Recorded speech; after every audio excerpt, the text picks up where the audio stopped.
Andrew Nemr here, and this is the note for July 8th, 2023. A book to remember. In the wake of my father's passing, a few things have given me unusual comfort.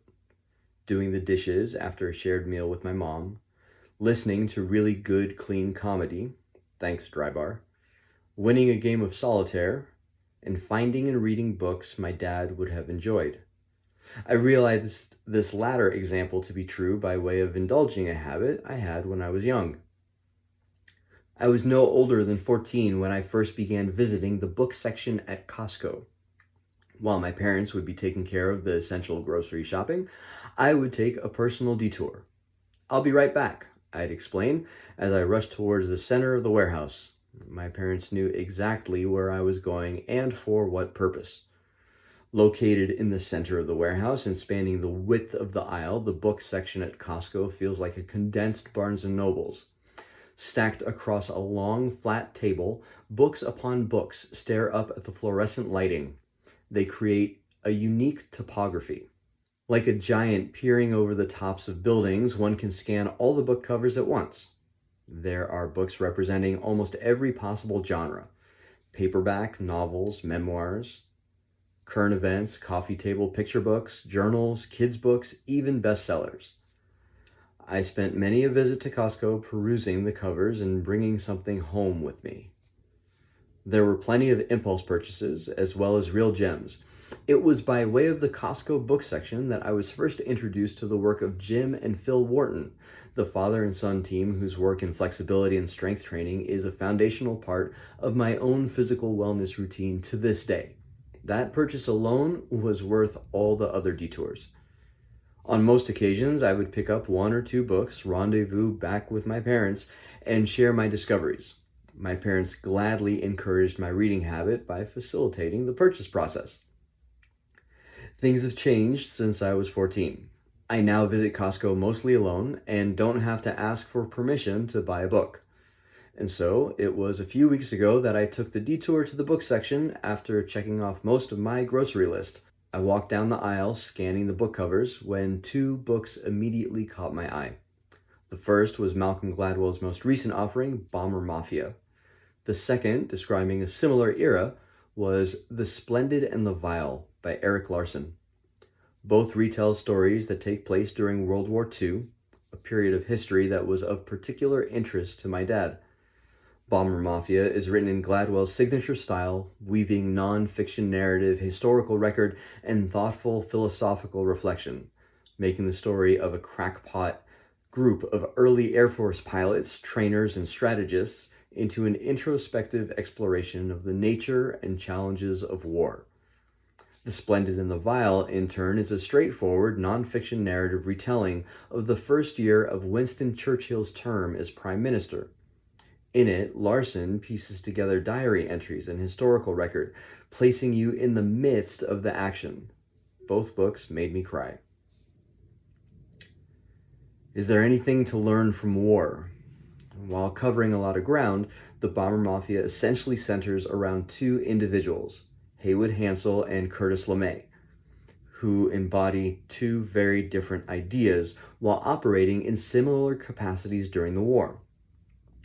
One considers their ideals, the idea that strategic bombing is technologically possible and ultimately saves lives in the context of war, the thing worth fighting for. The other considers the end of the war the thing worth fighting for.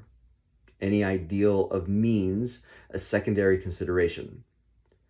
About 2/3 of the way through the book, Gladwell draws a connection between the experiences of Hansel and LeMay and that of Jesus Christ's time in the wilderness following his baptism by John. Gladwell keeps the analogy alive sporadically through the remainder of the book. He is forward with his analogy. The temptation to do evil abounds in the wilderness. The temptation toward evil seems to be magnified by the dangling of what look like good ends during the times of war. Alternatively, Larson gives little commentary in The Splendid and the Vile. Instead, we see the choices of Churchill, Hitler, Roosevelt, and a host of secondary characters family members, government officials, and general citizens, thanks to diaries kept by mass observation diarists through their diaries, minutes, directives, and more. The Mass Observation Project particularly struck me, as it gave Larson access to the voices of citizens of Great Britain scattered throughout the country, which he artfully amplified. We see everyone's characters come out in their words, choices, responses, and work ethic, for example. Both books give us a window into the realities of war, the intricate webs of relationships, thinking, the desires that guided choices, and ultimately the actions that came to the fore. We can do what we might with all of that. It all makes me think about my dad. 1 degree of separation. I am 1 degree of separation from someone who experienced war. Not as a combatant, mind you, which has its own impact. Rather, my dad was an individual attempting to live life as a follower of Jesus, guide his family, and keep his soul intact while the country around him was destroying itself. The Lebanese Civil War came to a head just 2 years after my mom and dad were married. There had been violence preceding the fateful day of April 13th, 1975, the day many looked to as the start of a war that would last more than 18 years. It is enough to say that my mom and dad experienced many of the horrors of civil war. Death was a common part of life for them. But more than that, there was an intensity to the kind of death that was experienced. This was violent beyond measure. My father sorted through mass graves to find dead friends, identified body parts that had been mutilated, witnessed inter-family violence, and saw his wife, my mom, hit by a ricocheted bullet in their own home. It is no wonder that my dad, when asked about starting a family, said, "This is no place to bring a child into the world." As a teenager and young adult, I naturally judged my father's ability to father me. Like any good know-it-all, I carried ideas of what I would do differently and what I thought would be better than what my dad was doing. I never really made the connection between what my dad had experienced and the choices he made as a father. My dad would talk about things back home, quote unquote, but never made his experience of the war a central aspect of who he was. He never centered his trauma in the life of our family. He never asked for special treatment on account of it. It wasn't until I was much older that I realized how much of an act of love this was. Some may say that my dad should have talked to someone professional, done the work of inner healing, searched for the proper means to which he would have experienced an easier life. Maybe. I would only submit this.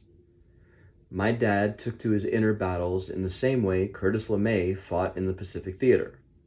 He sacrificed his own body, in which lived much tension, for the sake of caring for his wife and son. Without professional assistance, he finished his race, keeping his marriage thriving until the very end and raising a son who, well, better someone else finish that sentence. I'm not advocating for a denial of counseling or therapy. Indeed, I have benefited from those practices. Rather, I'm sharing this story as an example of the power of love for those willing to sacrifice. Then again, the willingness comes from a desire. And as I've shared elsewhere, I think my dad's desire to be a good husband and father pervaded his being to a dramatic degree. He wanted little else. I always wondered why my dad resonated with war movies, Western movies, and in particular the period of World War II. I wonder if it wasn't a reflection of his own experience of life, the choices he had to contend with, the hard things he had to do for the sake of the life that he was hoping for himself and his family, although the two weren't really separate for him. As a kid, my family would sit around our dining room table and talk. A lot. Every night, in fact. As a kid, my family would sit around our dining room table and talk. A lot. Every night, in fact.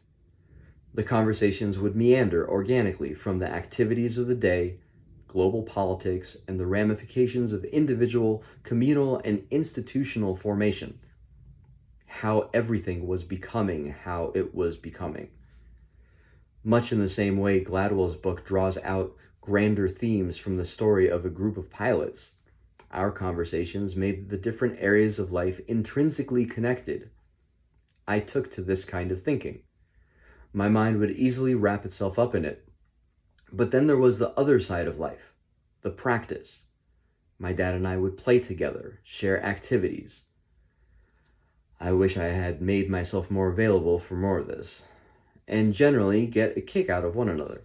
I don't even need that line.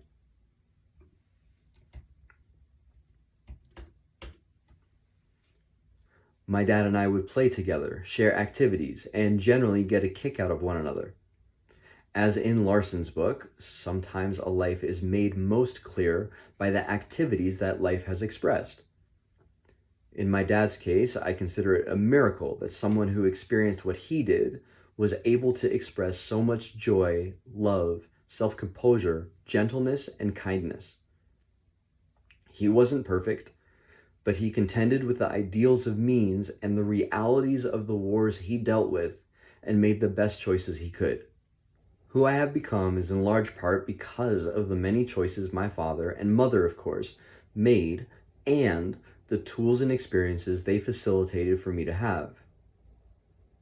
For what he gave me, training me up in the way to go, I will be eternally grateful.